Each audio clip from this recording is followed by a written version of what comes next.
Hi, welcome. This is Dr. John DeMartini. This is one of the most amazing and inspiring shows that you can listen into. If you want to be on the edge of your seats, if you want to open up your heart, if you want to expand your mind, and you want to meet incredible people, stay tuned because you're just about to experience a transformative radio show that will change your life. And you're listening to the Dr. Pat Show that's coming up right next.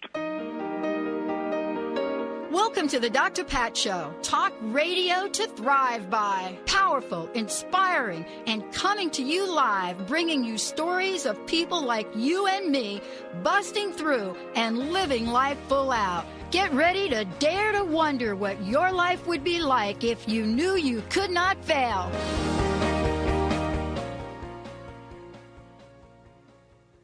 Hey, you are listening to the Dr. Pat Show, and my name is Steve Kramer. I'm filling in for Dr. Pat today. What a wonderful chair to be filling. I love being on Transformation Talk Radio. In fact, I am one of two hosts of Spirit Fire Radio, and we've had the most exciting year talking about consciousness and awareness and meditation. Transformation, that word just comes up so much. I love that word. I love that this is Transformation Talk Radio. And we are in the process of transforming our governmental powers. In case you hadn't noticed, this is an election year. And wow, what a year it has been. They say that Americans are actually suffering from pre-election stress syndrome. I have never heard of that before, but I think that I am feeling it a little bit myself. I don't think I've ever been so sort of engaged with an election that I can remember. So I thought it would be a wonderful chance to talk about the election from a spiritual perspective. You know, how do we deal with all this? How do we remain a cooperative component for change? It's been really, really intense out there. And, you know, we want to stay aligned. We want to stay centered. We want to be really contributing to the greater good. So I thought of a very special person that I would love to have join me, and that is Dr. Dorothy Riddle. She was on our show several times on Spirit Fire Radio, and we had so many wonderful conversations about being a cooperative component. And she's here with us. Dorothy, you're there in waiting. Yes, I am, Steve. I'm delighted to be here. Wonderful. And I'm looking forward to this conversation. I know. I think it's going to be a great service to listeners. I think even if you're not quite aware of it, if you just sort of feel into the election that, you know, it always helps to have a little bit of support and a little bit of advice to get through change and make sure that you've got momentum going in a direction that will serve everyone and serve the country, right? Right. And, Steve, I'd like to just lay out a context for us, if I may. Please and that do. is to remember that we are, in fact, quantum physics has verified for us, we are all energetic beings, part of a massive cosmic energetic field. And what we know is that that energy, the energy is neutral. We supply the focus and the emotional color, and energy follows thought. So what we think and what we say is absolutely critical, not only what we do. Well, I love that you brought that up right away, Dorothy, because I want to let the listeners know that, as you said, energy is neutral, that we are going to keep this high. You know, we are going to keep this on the level. We're certainly not throughout the show here to sort of plug a candidate or to support a particular political platform. So I just wanted to say that as well right off the bat, that we will not even be using names during this entire conversation, that is names of candidates or talk about platforms or parties. We're really talking about this from a spiritual perspective. So as you say, from a perspective of energy. Mm-hmm. And we know that what is in all of our best interests is to be focused on the best possible outcome for the whole, to hold that intention of the best possible outcome for the whole, because the election will end, and we still need to be able to work together in community, cooperating with each other. Right, and the whole sort of speaks to spirituality in essence. When we say a spiritual perspective on the election, we kind of want to tell people, well, what do we mean by that? What does that mean, a spiritual perspective? So, in my sort of humble opinion, or my view on that would be, spirituality sort of takes a look at all of existence from a higher perspective, that we are all included in a greater whole, that we are all parts of something bigger than ourselves. And so a spiritual perspective is one that is inclusive and one that is expansive, that sort of has a focus on evolution, that there's movement there, right? So there's movement and change, but that what is happening to one of us is happening to all of us. Perhaps you have a way of framing that. Well, I was actually going to just remind you, Steve, that you talk sometimes about intention, relation, and momentum, and I think that that's very relevant at this particular point in the conversation. Perhaps you could say a little bit about that. Sure. Well, there's this triadal nature to spirituality. There's a 1, 2, 3. There's an easy as do, re, mi. I think of the Jackson 5. And it's a bit like even the primary colors that we see, red and yellow and blue. There are these basic building blocks that sort of create change and create movement and allow consciousness to be conscious of itself. So I love those 3 words: intention, relation, and momentum. In esoteric, in sort of the esoteric world, we've got power, and we've got love and wisdom, and we've got active intelligence. Those 3 sort of relate. That's kind of going off on a tangent. But intention would be, what is my intention? What am I putting forth? So we've all got will. We know that. We've got willpower. So we make a choice, and we've got an intention. And then the universe sort of starts to build and reflect around us the sort of creative components to respond to that intention. It's sort of the law of attraction happening. And then together that creates an outcome. So it's like cause and effect. The effect creates momentum. And then it is our job to kind of always pay attention to, are we aligned with our greater good? Are we aligned with our higher self? Or are we aligned with the intention that we put forth? And does that serve us? Because if our intention is one that is going to cause sort of fear or separation or destruction, then we will see the results of that. And by observing, we sort of see these sort of laws of energy in motion. So intention, putting something forward; relation, looking around, noticing what's happening as a result of that intention; and then momentum. What kind of action? What are we generating? What kind of flow is happening that's going to create this unfolding? And what are the results of that? How is that? Yeah, that's great. I agree. I'd like to add one more thing, because I think I don't want to leave people with the impression that while energy is neutral, that we're just existing in a neutral environment and we can then choose to do whatever we want. The reality is that humanity has been here on Earth for a very long time, and energy follows thought. So there have been people over the years that have thought in very hopeful and positive terms, and there have been people over the years that have thought in very negative and fear-mongering ways. And we have, at this point in time, quite a buildup of those negative thought forms. And so one of the things, people that are listening that are used to working with energy, one of the things that you can do that is absolutely critical right now is to be cleansing the air of negative thought forms, because someone may not themselves begin that fearfully, but then there's all of this energy around them that is fearful energy. So we need to keep cleansing that and making sure that we have a positive, hopeful, inclusive, energetic environment that we can all work in.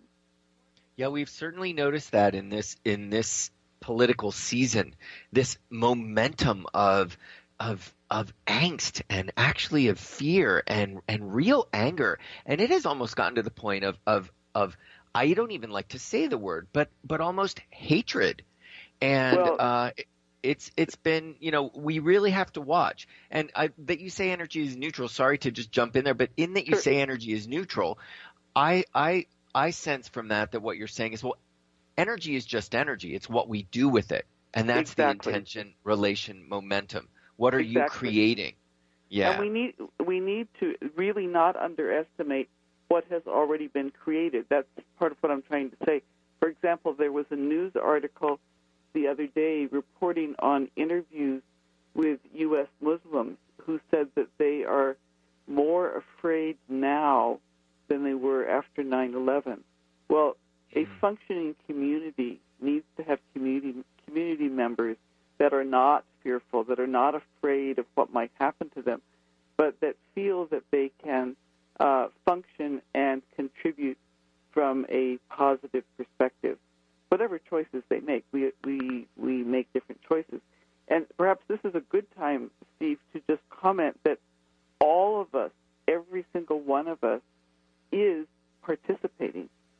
Participating doesn't just mean voting or doing some kind of political action. We participate by not engaging. We participate by engaging. So every thought that we have right now has some impact on the election climate.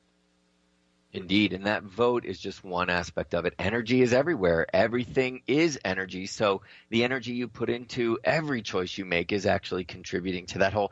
So we're going to go to a break, and when we come back, we're going to talk about what to watch out for. How do you sort of self-observe, self-correct? How do we sort of plot our way when we get back with the Dr. Pat Show?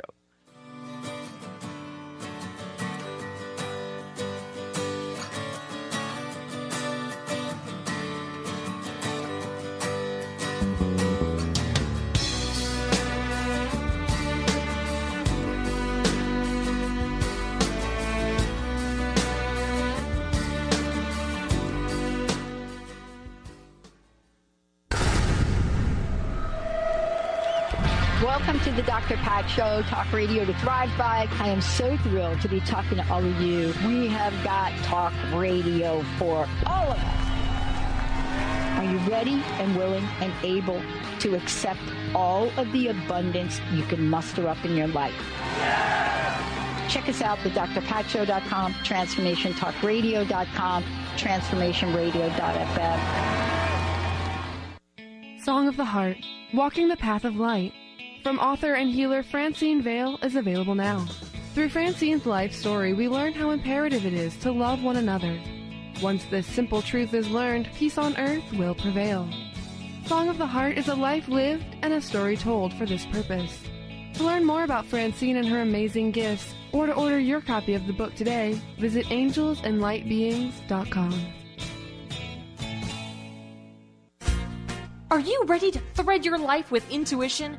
Intuit Apparel can help you do just that. This is not just about a piece of clothing. This is about a movement, an awakening, and staying centered in life. Your life. Intuitive and host of the radio show Get Into It, Lynn Brown, was given this image with the intention of a clothing line designed to represent the essence of life itself. Visit intuitapparel.com now and wear your intuition with pride.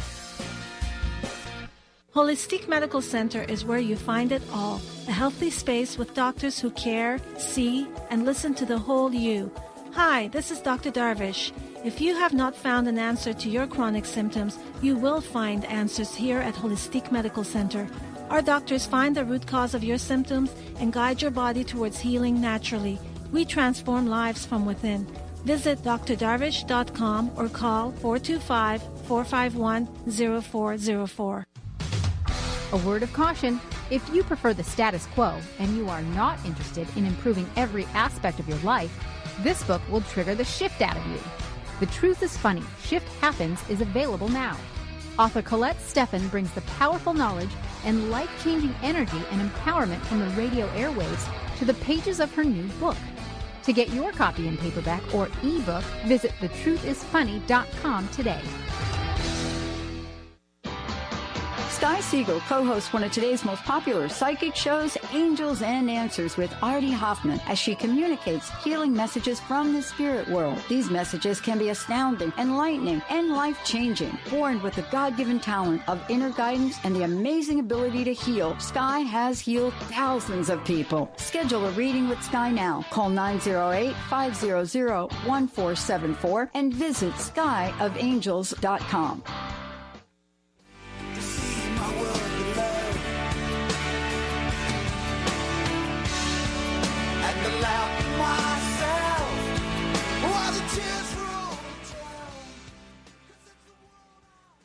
Welcome back to the Dr. Pat Show. My name is Steve Kramer, and I am filling in for Dr. Pat today.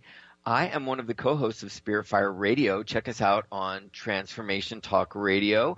And I'm joined with Dr. Dorothy Riddle.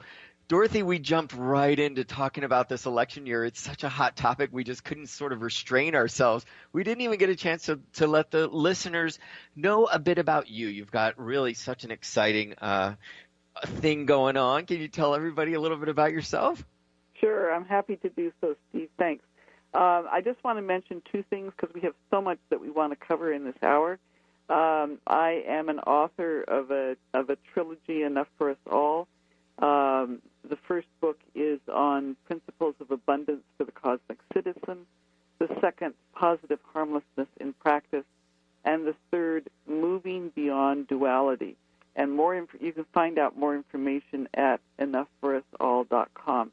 I'm also the chair of the board of directors for the School for Esoteric Studies, and anyone that wants more information about that school can find it at esotericstudies.net.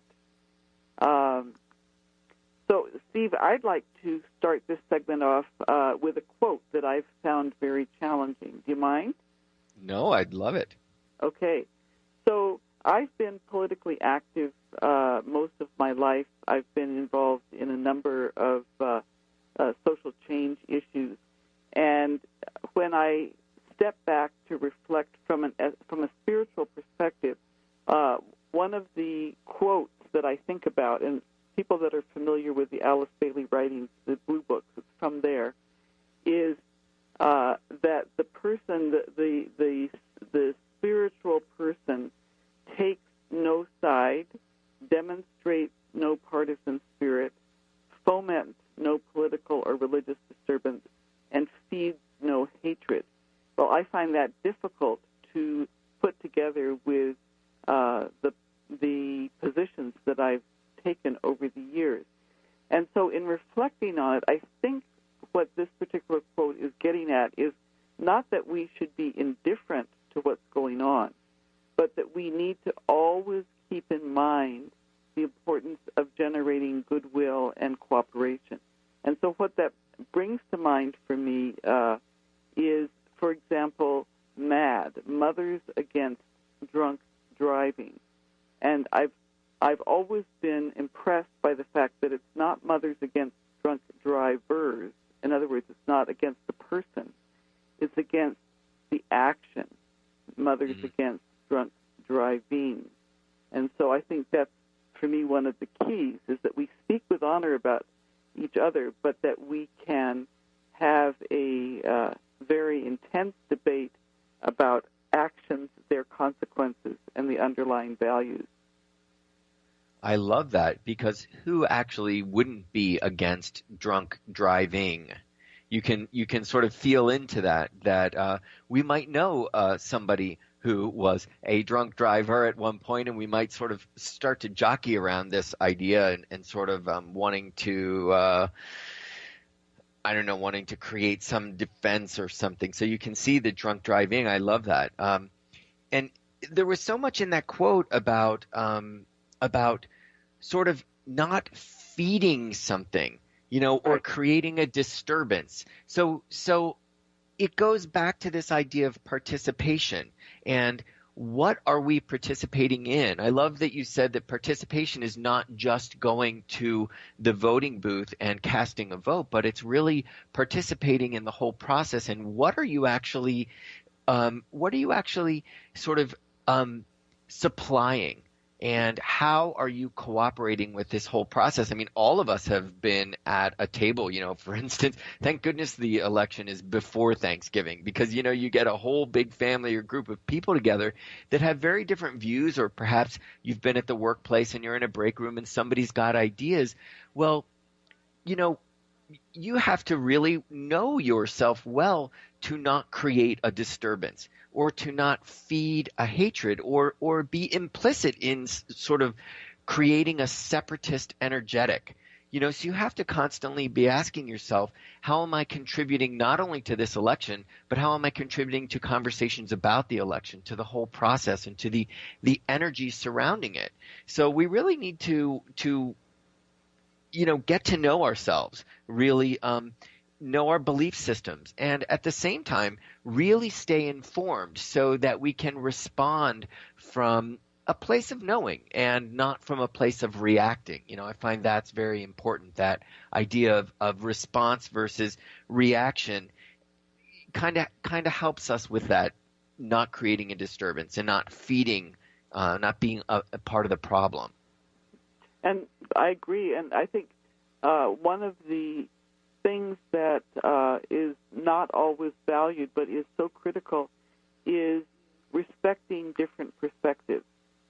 If everybody, I have to tell you that, of course, there's times when I think I'm right, but if everybody thought exactly the way I did, it would be a very dull world. And I find that the more that I talk with people, the more that I engage with people who may have quite different perspectives from myself, my world becomes richer. My view of life becomes richer. Not that I necessarily agree, but I can feel myself into different perspectives and come to understand why they might hold that particular perspective. And I want to just mention here, Steve, one of the things that I think is critical to keep in mind, and that is the danger of either-or thinking, the danger of making an issue into only two parts. That's actually what my third book, Moving Beyond Duality, was all about, because I believe very strongly that either-or thinking is what holds violence in place. It is when you objectify the other, when you see yourself as disconnected from the other, that you can then be violent towards them. And it's so important that we remember that our world is actually not dualistic. It's much more complex and beautiful than that. There are continuums of experience, continuums of value, and it's important to remember those nuances, because that's what helps us relate to each other in a constructive and hopeful way. Well, isn't it also what's so unique about America? We see so many different cultures. There's so much strength in our diversity. We hear that all the time. Mm-hmm. The universe is so diverse. This earth is so diverse. Consciousness really revels in diversity. And why? Because diversity creates choices, and then choices create refinement.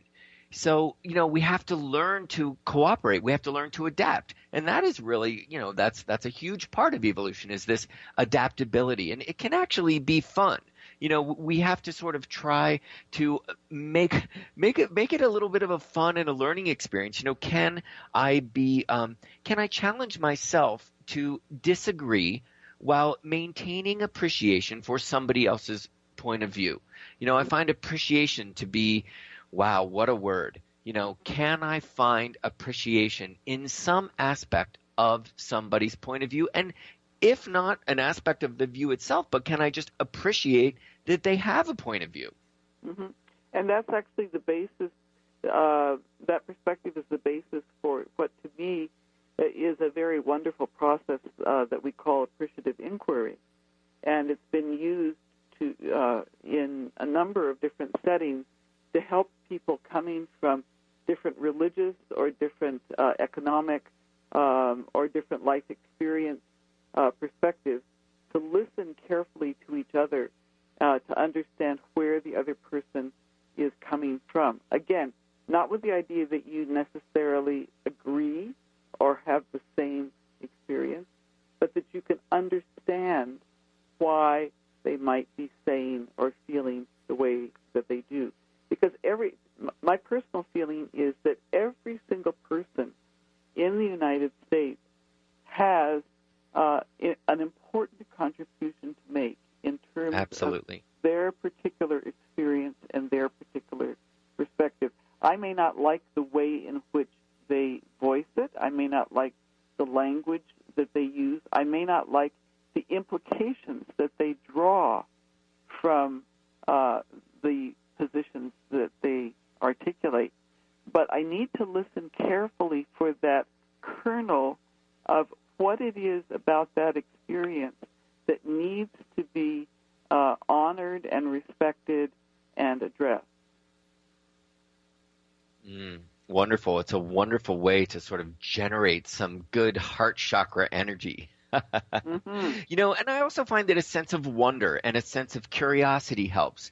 You know, if you can, you know, who really wants to go to butterfly world and have it all be monarch butterflies? You know, you don't look at the sort of I can't even think of the emperor butterfly and say, well, why isn't that emperor butterfly a monarch butterfly? We can sort of approach somebody's point of view with a curiosity, I find, and a sense of wonder, and I find that helps. But wow, it really is challenging. You know, it's challenging, especially when you bring up religious points of view or different religious traditions or different and whenever we bring in politics, because obviously there are belief systems and there are structures around those belief systems. So it's a tricky game. So how do we maintain that? How do we maintain an alignment? How do we maintain our higher sense of self and interconnection?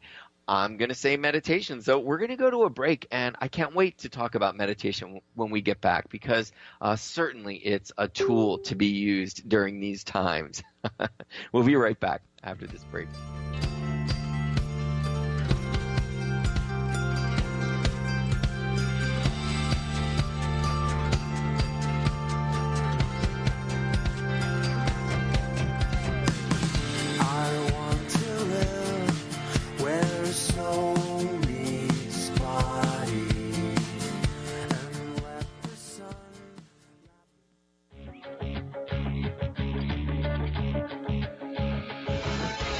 Hi, this is Leslie Fontaine, and my show is Sheer Alchemy on TransformationTalkRadio.com.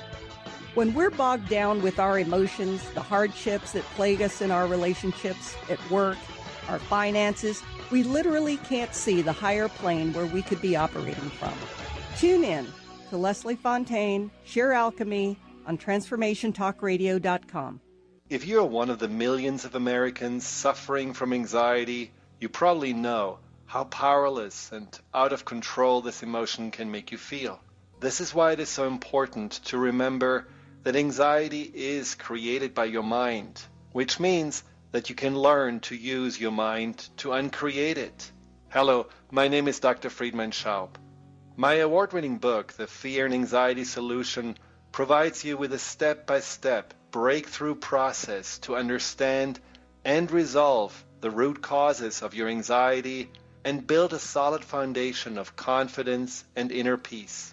If you're ready to take your power back, visit thefearandanxietysolution.com. That's thefearandanxietysolution.com, or call 866-903-6463. That's 866-903-MIND.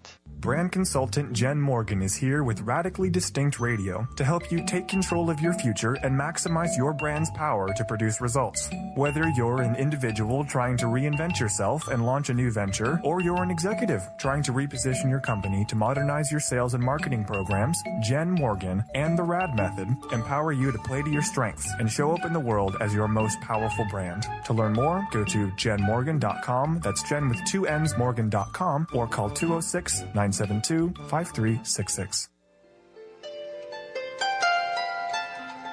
Would you like to experience life-transforming adventures in personal expansion and world service?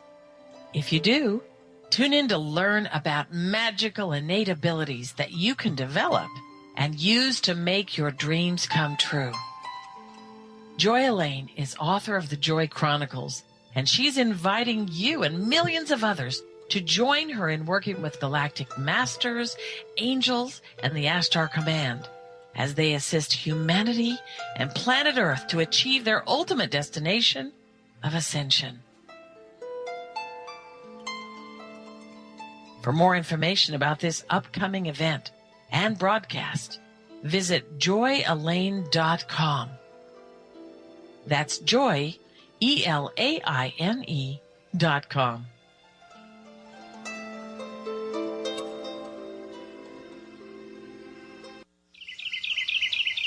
What if your body and mind were the compasses to the secrets, mysteries, and magic of life? Glenna Rice, co-host of The Questionable Parents, is inviting you to access all that is possible. Glenna is a 10-year certified veteran access consciousness facilitator who offers an amazing variety of life-changing classes and workshops. Work with Glenna from anywhere, with teleclasses and workshops all over the globe. To learn more and see Glenna's current schedule of events, classes, and workshops, visit glennarice.com.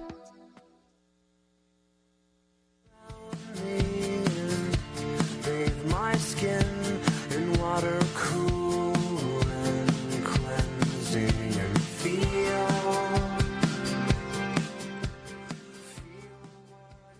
Welcome back to the Dr. Pat Show. I am Steve Kramer. I'm joined with Dr. Dorothy Riddle today. I'm filling in for Dr. Pat, and we have had such a great conversation.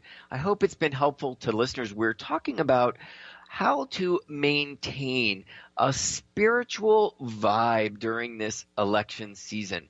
It has been quite an election season, really intense. And we've been talking about ways to be a cooperative component. We've been talking about ways to really tap into your higher self and make sure that you don't sort of get split during this election season, that it doesn't wear you down and you feel like, oh, just forget it. I am through too much anger, too much hatred, that it's just really been too much. And, you know, there are tools one can use. So I am a co-host of Spirit Fire Radio. We talk about meditation quite a bit on that show. The practice of living awareness is Spirit Fire's own meditation practice. And I love that those two words join together, living awareness, because so many people think when they think of meditation, they think of sort of this time to be sequestered on a meditation mat. And some people even think of it as a time to check out. It's like a sort of a time to just let go of the world around them. I see it as the contrary, that it's actually a time to check in. It's actually a time to become aware of how you're feeling, aware of your thoughts, training the mind. And so meditation can be used as a tool when we find ourselves in an environment that's got a propensity for a sort of us versus them mentality. Anytime we engage politics, my goodness, you know, every day we've got a new poll that says, how are they doing versus us, or how are we doing versus them? And you've got to choose a side, and who are you voting for? It can be very stressful. Meditation is a wonderful way to sort of help with that. I would love to talk a little bit, Dorothy, I hope you don't mind that I'm just going to sort of talk a little bit about meditation. Is that okay? That's sure, but that's great, Steve. But then I'm going to jump in. You jump right in. Well, what I'd love to just talk about is neuroplasticity. So that word sounds pretty clinical, but really it's your physiological evolution. It is the fact that your brain is constantly changing. It was thought one time that you once you created your brain was sort of static, that thoughts went into it and the capacity of your brain to change was very limited. And we are discovering that that's not at all true. In fact, it's quite the opposite, that the brain is constantly changing. It is constantly adapting. So when we meditate, we're actually engaging a part of the brain called the prefrontal cortex. And that is the area of the brain that has to do with planning, with problem solving, but also with emotional regulation. So here you go, planning, problem solving. That all sounds like cooperation, which is what we've been talking about a lot on the show so far. So it also engages allows us to experience the feeling of empathy. So that is this relationship of how do I relate to others and how do they relate to me?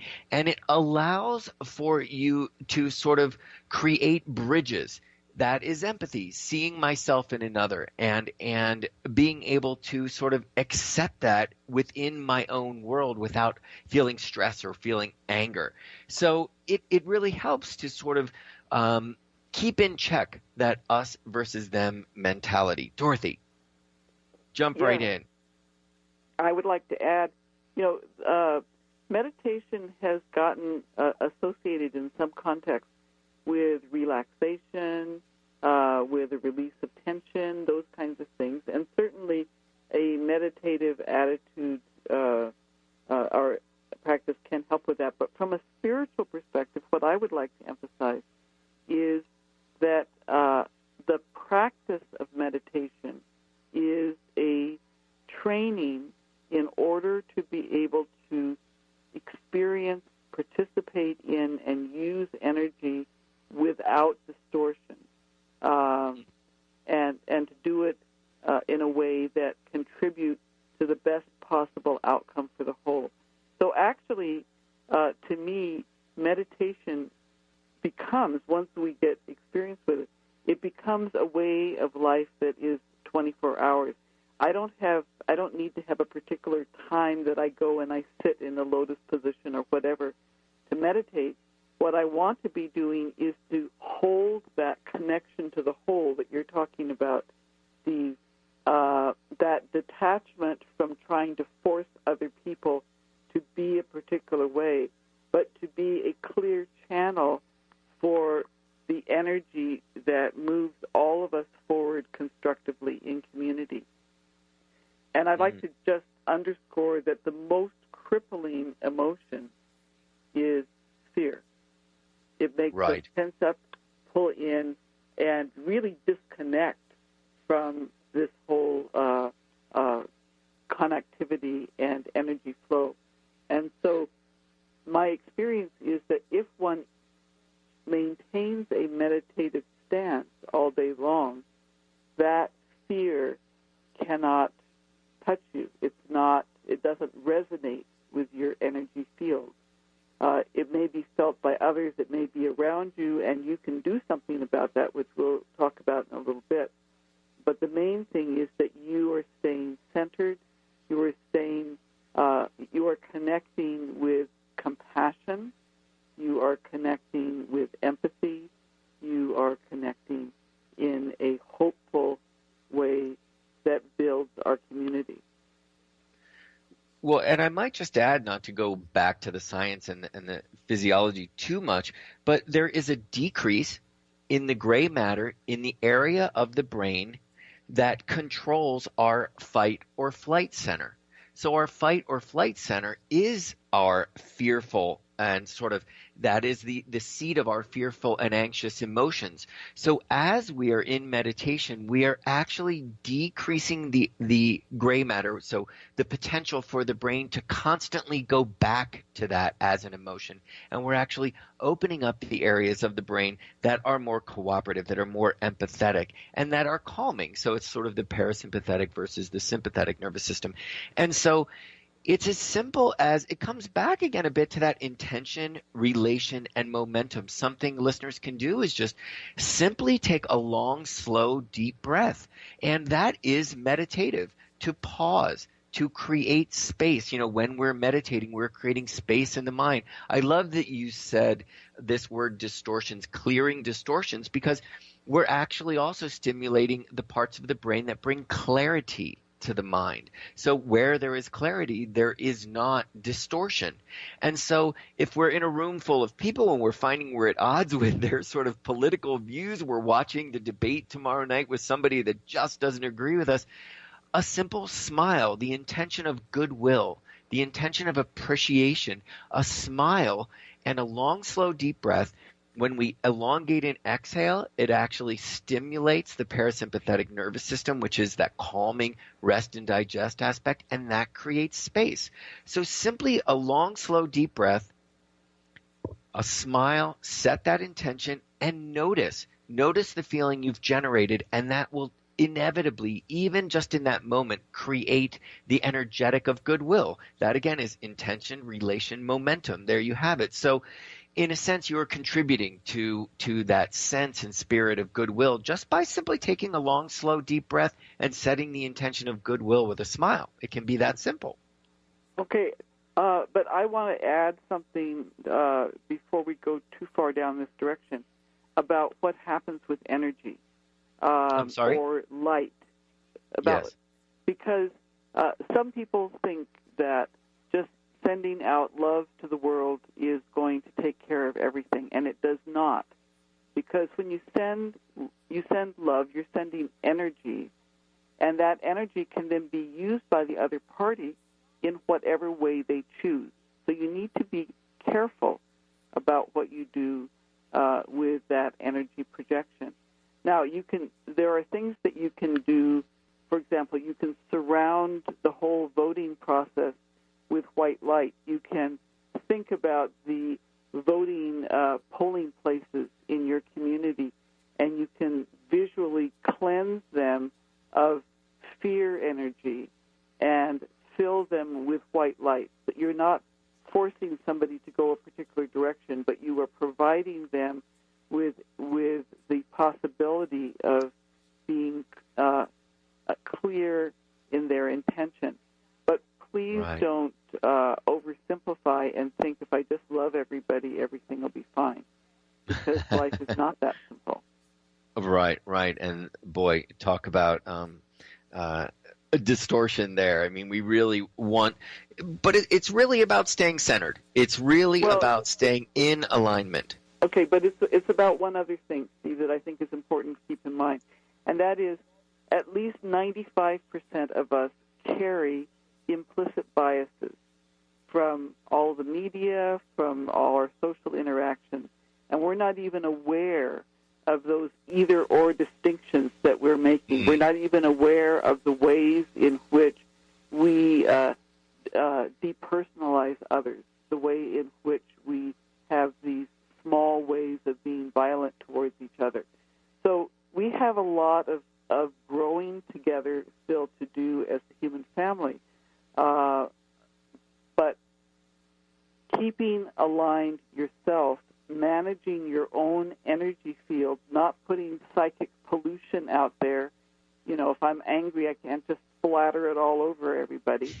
But taking responsibility for the fact that we are energetic beings and that the mental plane of that energy needs to be more complex than either-or thinking. I love that. We're going to go to a break, and when we come back, I want to talk about that, the mental field, the mental plane, and some of these thought forms that are out there. So when we get back, let's talk a little bit about our participation in that. You know, we want to be part of the solution. So we'll talk about ways to do that after this break. Just like my daddy used to say, soul shine, it's better than sunshine, better than moonshine, damn sure better than rain. What is a brilliant culture? And how do we create them? Why are they important? Claudette Rowley has created a breakthrough 5-step process to help you design a culture that is authentic, innovative, and successful.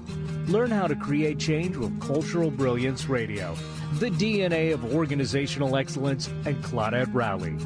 To learn more or work with Claudette, visit ClaudetteRowley.com. Artie Hoffman is the hottest psychic with the warmest heart and the host of the hit show Angels and Answers. A renowned psychic, medium, spiritual life coach, and an entertaining motivational speaker, Artie has helped over 15,000 people with his amazing intuitive gifts, his passion, and his humor. Call 877-ANGEL-02 to schedule a personal reading or to have your own psychic Artie party. That's 877-ANGEL-02. And visit ArtieHoffman.com and Angels and Answers on Facebook. The Earth is an ever-changing being. Goddess Light Shamanic Healer Bree Gibbs guides us through the ascending worlds and brings forth knowledge and truth. As a light creator, she is here to provide new information needed at this time in our evolution. Join Bree as she shares messages from guides, spirits, ascended masters, goddesses, and others. Tune in Tuesdays at 3 p.m. Pacific and Thursdays at 1 p.m. Pacific for the Silver Gaia Show and live the authentic life. In retirement, will you have enough money to live life on your terms? Everyone has retirement questions, so ask Ameriprise financial advisor Jeff Packman about the new Confident Retirement Approach. You and Jeff can break down retirement planning step by step to get the real answers you need. Call Jeff Packman, financial advisor, today at 425-453-0272. Office is located at 601 108th Avenue Northeast, Suite 1800, Bellevue, Washington, 98004. The Confident Retirement Approach is not a guarantee of future financial results. Investment advisory products and services are made available through Ameriprise Financial Services, Inc., a registered investment advisor. Ameriprise Financial Services, Inc., member of FINRA and SIPC.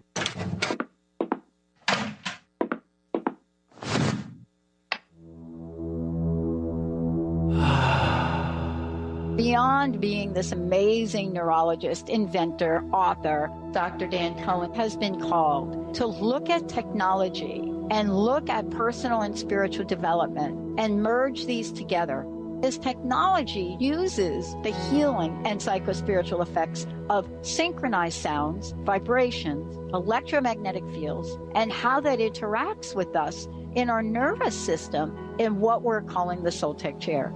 The Soul Tech Lounge induces profound levels of relaxation that transition over time into deep meditative states. The synchronized sound, vibration, and magnetic field induce these states. The subject doesn't have to work at it. To learn more, go to soultechwellbeing.com. That's SOLTEC Wellbeing.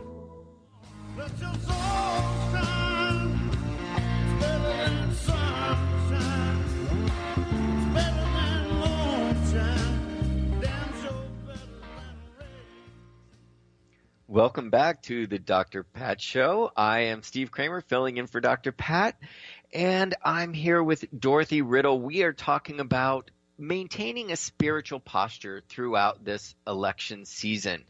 And I'd love to use the last segment, and I know Dorothy's got some wonderful ideas about ways, practical ways that we can be engaged in the election process. Dorothy, I want to mention again to the listeners, just so they know a little bit about your books, because when I say the word practical, I think of these books. Dorothy is the author of a series of books, 3 volumes, entitled "Enough for Us All." Is all three together. And enoughforusall.com is the website. I love these books. It is such a practical take on spirituality. There are exercises throughout the book. And so I love when we were preparing for this show, you just came right to the table with all of these sort of practical ways that we can participate. Earlier you said responsibility. I love that word responsibility because it's the ability to respond. Isn't that our day? We wake up and we just simply respond to stimuli.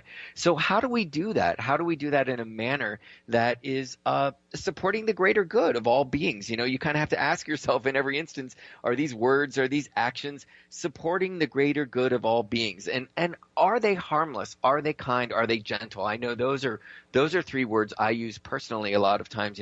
Is this kind? Is this harmless? Is this gentle? Dorothy, so let's go right into it. How can our listeners engage? How can they be a part of the solution? Okay, so I think the critical piece is to step back from the issue of candidate choice and think about the election process as a whole, which is a very important part of democracy. So how do we support that component of community building? Well, one of the things that each of us can do is, in our community, there are ways to volunteer on Election Day. You can volunteer as a poll worker. You can volunteer as a monitor. I've gone through several states. Each one does it slightly differently, but you will find online lots of opportunities to volunteer and support that process. Another thing that you can do is volunteer to drive people to the polls, regardless of their party affiliation or who you think they might vote for. But just get people to participate in this critical community building process. Another thing that you can do is to develop a list of questions for people in your community to reflect on. Now, there are groups that have questions about people's stance on different issues, like the League of Women Voters. Other groups like that put those lists out. What I'm talking about is a different kind of list, and it can be just a couple of questions to help people reflect on the values of each candidate, because it's those values that will drive their future decisions. And that's what you really want, is somebody where you feel that there's some commonality in terms of the values that they will draw on in order to make a choice. So the key here is to engage in a way where your vision is to strengthen community, as opposed to ensure that one particular candidate is the one that is elected. That's a personal choice that you can make, and that's important. It's important for you to vote with intention, to know why it is that you're selecting particular candidates and why you think that this candidate is the one that will work with others to build community, to generate hope. But in a larger sense, I think it's critical, Steve, that we think about how we participate as citizens, as productive members of our communities, to build community engagement. Indeed. And, that seeing ourselves in others, it helps so much along the way. This idea of party affiliation and really trying to go beyond that. I love your words about building a vision for community, because this really is a community process, on so many levels. And we're not just voting for a president here. We are voting, there are many, many, many people being elected here. So really going into the polling booth with an intention for goodwill. You hear so many people during this election season sort of saying that they are voting against somebody. So we really want to watch out for that. That we're not casting a vote with the energetic of sort of a separation. An energy that is not inclusive, but sort of finding the qualities we like in a candidate and sort of honing in that. And voting with that intention, voting with that energetic. It reminds me of the end of the last debate. I thought it was so amazing when one person asked each of the two candidates if they could find something that they like about the other, that they respect. I don't remember the exact words. But what was so interesting is within the candidates chose something that was dear to their heart, that they found as a quality within the other person. And you notice the whole energy of the room just shift. I know me, I sort of just took a beautiful exhale, like, oh my goodness, here we get just a little breadcrumb of goodness. And it was lovely to hear them sort of speak about what they saw and what they respected in each other. So, if we could just sort of hold that vibration of looking for the good in the process and looking for the good in the other, it will take us a long way. Mm-hmm. Mm-hmm. I think the language that we use around this is also important, because words have power. If we say something like, I'm afraid so-and-so is going to get elected, or right. What we're putting out is fear energy. If we say instead, I'm going to make sure that as many people vote as possible, and I'm going to trust that if that happens, that if everybody votes, that whatever is in our best interest is going to happen. That's a different perspective. Now, having said that, Steve, I do feel, I'm a dual citizen. I will be voting. Actually, I voted yesterday in the U.S. election in Washington State, which is my residence. But I'm also a citizen of Canada, and so I voted in the last election in Canada. And for that election, strategic voting was very important, because, again, thinking about what is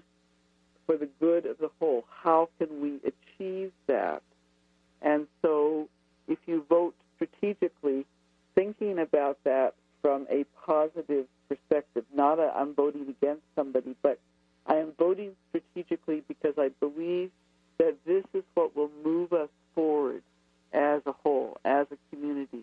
This is what will be in the best interest of the most people. Beautifully said. Is it for the greater good of all beings? Ask yourself that question. So listeners, I hope it was helpful. I hope that you can tune in to the debate tomorrow, that you can be a part of the political process in every way and contribute to the greater good of all beings. Humanity needs it. We're counting on you. Dorothy, it's really enjoyed our time together, as I always enjoy our conversations together. And thank you for having me, Steve. Wonderful. Dr. Pat, we'll be back. It's been great to be here with you. We'll see you next time. Thanks so much.